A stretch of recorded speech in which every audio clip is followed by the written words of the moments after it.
When did you catch your friend lying about you? We'd been best friends since middle school. Her name was Tessa.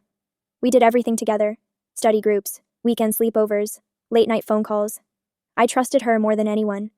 If someone had told me back then that one day she'd become the reason I lost half my friend group, I would have laughed. It started small. I noticed our mutual friend Jessica acting cold toward me. Dry responses, dodging my plans, but still hanging out with Tessa. I brushed it off, thinking maybe she was just stressed. But then, I overheard something at lunch that changed everything. Cafeteria a bit late, and was walking past the corner where our group usually sat. Tessa didn't see me coming. She was mid-sentence saying, I just don't trust her anymore. She copies my ideas all the time, and she's always trying to one-up me in front of people. She was talking about me. My legs froze. The people around her nodded.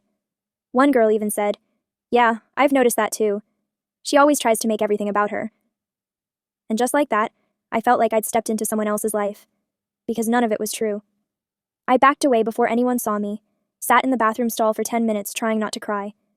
That day I didn't eat. I didn't speak. I couldn't believe it. Tessa was my closest friend. Why would she say that behind my back? And worse, why make things up? Over the next week, I started putting things together. The awkward silences, people looking at me differently, a friend who used to sit next to me in class now walking past me like a stranger. The social shift wasn't sudden. It had been slow, subtle, and completely orchestrated. Eventually, I confronted her. I texted her that I needed to talk. We met outside school under the big oak tree where we used to sit after classes.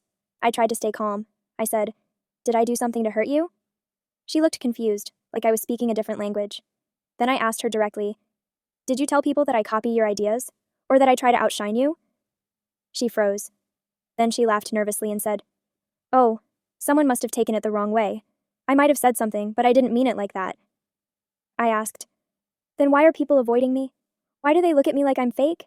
Like I'm in competition with you?" Her face changed. For a second, the mask dropped. She got defensive, said I was too sensitive, and that she didn't control how people felt about me.